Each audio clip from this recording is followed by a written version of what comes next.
Travis was visiting the Bronx Zoo with a new girlfriend he had met earlier this year. She was in most of his classes in school. It was the start of Easter break, and they had been meeting quite a lot during class recesses and have even had what might be considered a couple of test dates. They were not really serious dates, whatever the serious term means to high schoolers, but they did seem to like each other a lot. They also both loved animals, so they mutually decided that their first actual date away from school would be to the Bronx Zoo. They could go there via Line 5 of the New York subway from Brooklyn Heights, and get off on Pelham Parkway and walk to the Bronx Zoo. Today was a beautiful day in New York City, and the walk, although a bit on the long side, would be fun in itself, particularly when you had a really nice companion to walk with. Anna was a pretty girl, and most importantly, didn't act like she knew it. She was very, very nice, and the pretty part was simply a confection of some sort. It was a nice, sweet confection though, and if it suddenly disappeared, Travis convinced himself that it wouldn't really matter.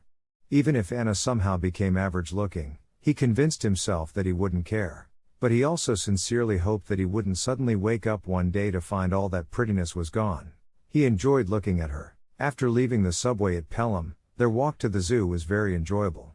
Anna seemed to know exactly what to say to keep Travis's interests activated. The conversation wasn't all about animals, and it wasn't all about school, and it wasn't all about him either. Travis wasn't sure that it was any one thing she was saying that held his interest, but perhaps it was that she was also holding his hand while they were walking that had him captivated.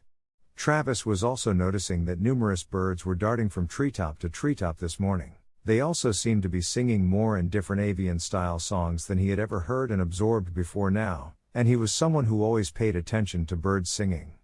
Anna noticed it too and told him so. That was one more thing he really liked about her. Soon they arrived at the entrance to the zoo. The large curved blue-green metal cutout sculptured animal forms overhead created a very welcoming gate for visitors to see. Travis and Anna walked under and through the gate and were excited, knowing that they were soon going to see all manner of animals on display. Travis said he felt somewhat sad that these creatures were not free to roam at will. Anna agreed, and they both convinced themselves that all of the animals were being treated carefully and kindly. They had sufficient shelter, food, and healthcare and were not being abused. At least they both believed this. These thoughts made them feel better, but even so, they wished the animals were free to roam their original habitats. And so, the happy couple proceeded to roam the zoo in the conviction that they had put their concerns to rest, at least for the time they were visitors here. They spent some time just walking around to see the many zoo attractions. They decided that strolling the park after that walk from the Pelham subway station was telling them to rest a bit. So they decided to take a ride through the dinosaur safari attraction. Not only was it a lot of fun to view the giant T-Rex, but sitting side by side was super nice as well, and Travis loved giving protective hugs to Anna when the T-Rex and other giant predators threatened them during the ride. After they saw many wonderful dinosaur creations and other paleontological activities, and now being rested from the ride, they decided to walk around some more. After seeing the gorillas, lions, cougars and many more fantastic animals, they wandered the park until they came upon the squirrel monkey cage. Anna thought they were so cute, and Travis had to agree. There was a tree limb that ran close to them. Inside the cage, a handsome squirrel monkey leapt onto that limb and put his face against the screen close to Travis. Travis suddenly felt a mental nudge, which was difficult to put into words, and he saw the monkey's lips starting to move. Good morning. Who is the pretty girl you can't seem to stop touching on your walk through the zoo? Travis was startled, to say the least, and he glanced over towards Anna to see if she had heard this monkey talk. She did not, and as a matter of fact, was not even moving. Nor was anyone else surrounding them moving, and the monkeys in the cage were all totally motionless as well. Travis turned back to the monkey and said, "Okay. You had to do it again, didn't you? And just to throw me off of my game. And how did you make everything come to a dead stop?" Tiber responded with a tone of superiority. I stopped it the same way I did when we had our lesson in Wendy's. Remember, I explained to you that time is an illusion, and an illusion can be modified or halted if you know how. And I know how. Travis responded back. And I suppose you want to have a lesson right this instance, even though I am here on an important date. Yet, Travis looked at Tiber with an impatient scowl. And now you are going to use my cleverly brief responses instead of giving me a proper explanation? What is this? I am perfectly capable of being brief when I want to, and your responses were never really not all that clever, by the way. And as far as this lesson, there is no time like the present. But come to think of it, there is no time at all unless we want it to be. And I really don't need to give you an explanation anyway. Remember, you asked for these lessons well before you were born into this world. You are going to hold that request against me forever, I see. But I guess it will be okay to have a lesson as long as my girlfriend doesn't know it, and she isn't annoyed by it. She won't be aware of it. And when did she become your girlfriend? The last I knew, she was just a friend. Isn't this going too fast? Forget I said it. What is the subject for this lesson? The subject is about why you chose a certain life, but we are going to change our teaching methods for this lesson, so it will actually be 2 lessons in one. Well, hell. That sounds doubly interesting. I'm sure that finding out why I selected a certain life experience will be very informative. But what's the companion lesson? The other lesson will be experiencing remote spiritual travel. We will be leaving your physical body here in the zoo along with you, and can I still say girlfriend, and everyone else while we travel to remote locations. I have to say that this sounds great. I love to travel, and I guess I don't need to pack any bags or check in with customs or immigration anywhere. Right? See, you are trying to be clever again, but in actuality, you are right. No bags, no customs or immigration checks, and no medical shots. And it's free. Does it get any better than that? No. But do I need to change my clothes? You often say I don't dress properly for the occasion. You can wear anything you want, or I should say you can wear anything you can think of. What you think of is what you are. But in any case, no one but me will see you during these trips, so perhaps you should get my approval first, so I am not offended. I'll do that. But I hope you will stop talking through the squirrel monkey's lips. You know how I feel about those images. And where will we go first?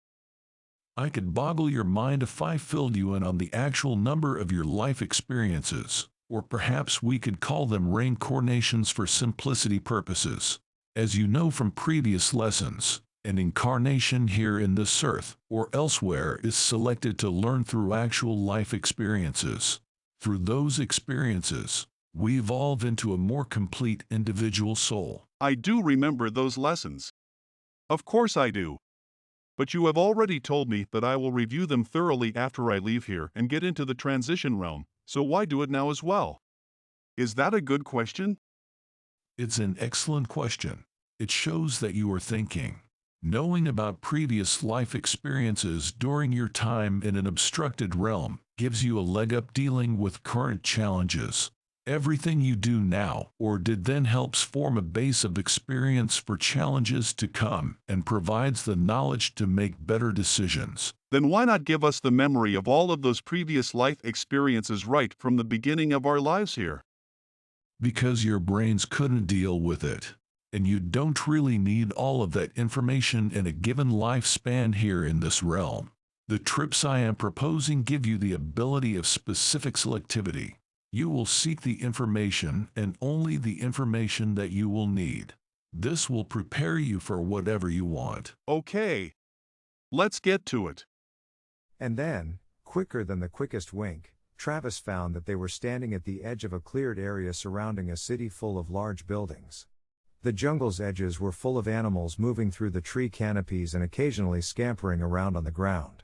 Tiber said that the Mayans often threw scraps of food at the jungle's edge to attract the animals. It made it easier to hunt them later on when they wished. Travis noticed a lot of spider monkeys on nearby tree limbs, which were hollering at them. Travis said now he knew why Tiber has chosen this creature to start their conversation back at the zoo. Besides the spider monkey, there were a few cotis, wild pigs, small toucans, and of course, some howler monkeys. After they left the jungle and walked into the clearing, they went to the base of a huge Mayan pyramid.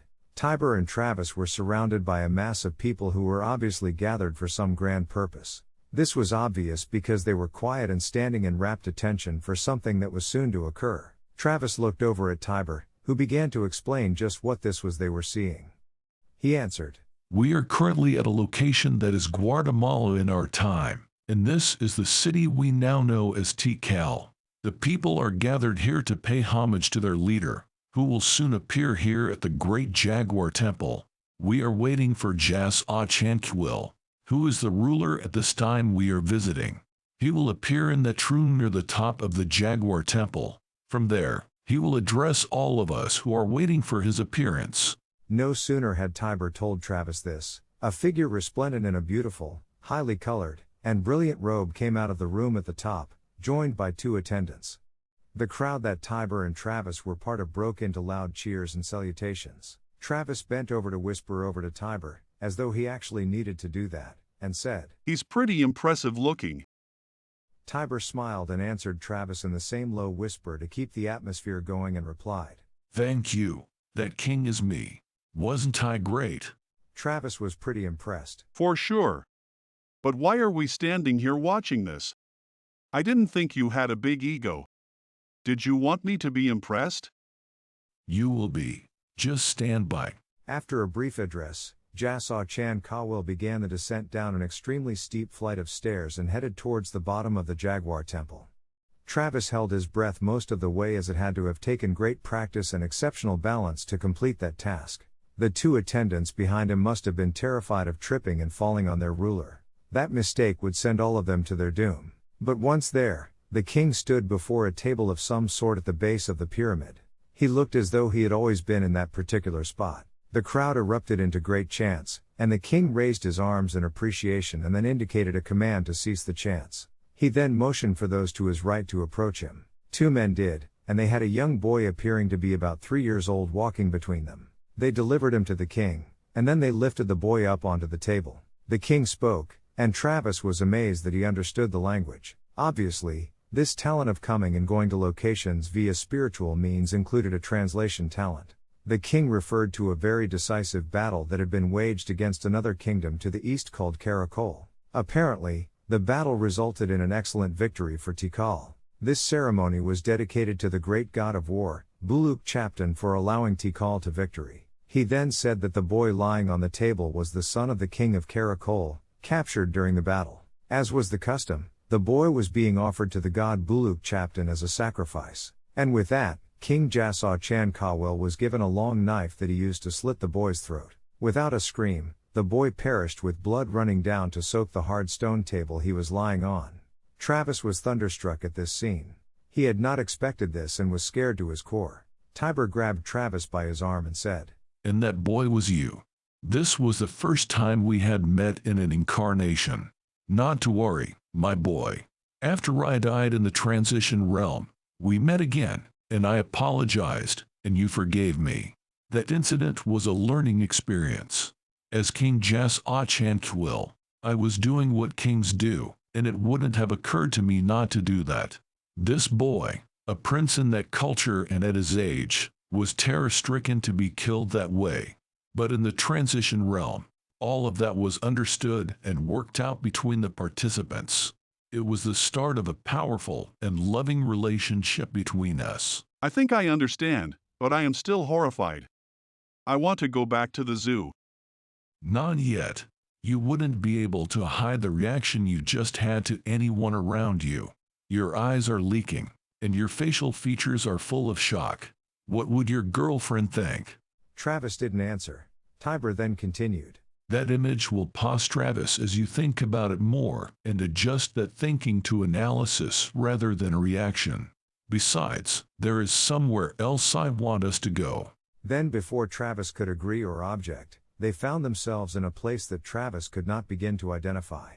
He could see that they were standing in a high place and looking towards a dramatic vista. He could observe mountains, but they didn't look like any mountain he had ever seen. The vegetation was primarily blue rather than green, and the solid parts such as rocks or soil that we would expect to be gray or brown were primarily white.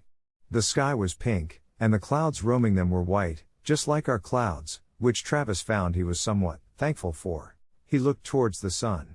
He was relieved to see that there was only one of those but more orange in color than yellow. And then he saw 2 moons, with one being smaller than the others. He turned to Tiber and asked, Where are we? This is obviously not our Earth. No, it's not, but it was your home once. And mine.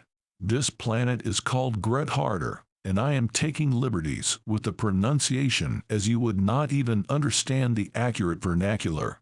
I will take you to the place where we lived, and you will observe an entirely different life form than humans. And you will also see you and me going about our normal lives here. So be prepared. Suddenly they were in a settlement, as evidenced by the fact that there were dwellings, but they didn't look like earth houses.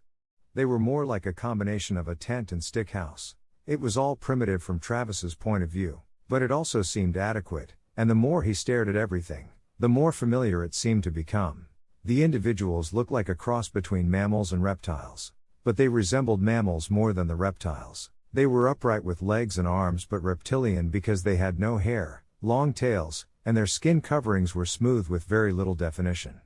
Their skin appeared to be more like very fine scales covering the entire body. Their eyes had a certain reptilian look to them and were really quite pretty. There were also many animals of weird description wandering everywhere. They didn't look anything like earth animals, and Travis did not know what their functions were. Tiber looked at Trav and just smiled but did not offer any explanations.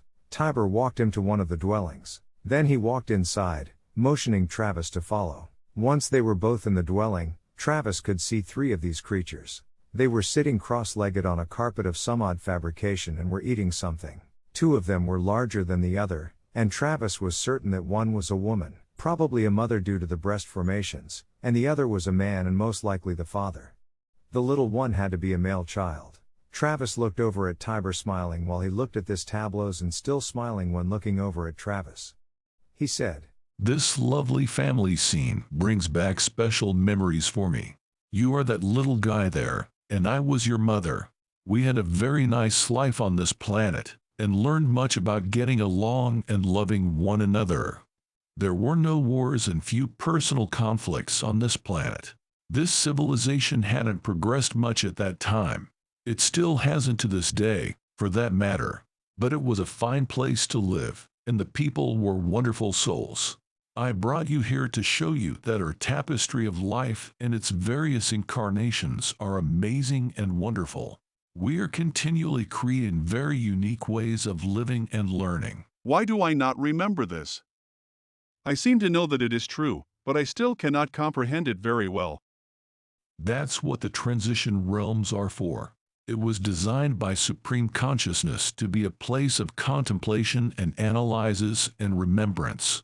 It is there that each and everything that ever happened during an incarnation will be available for your personal contemplation. Tiber then took Travis's hand, and Travis instantly realized that he was in the middle of a terrible battle scene.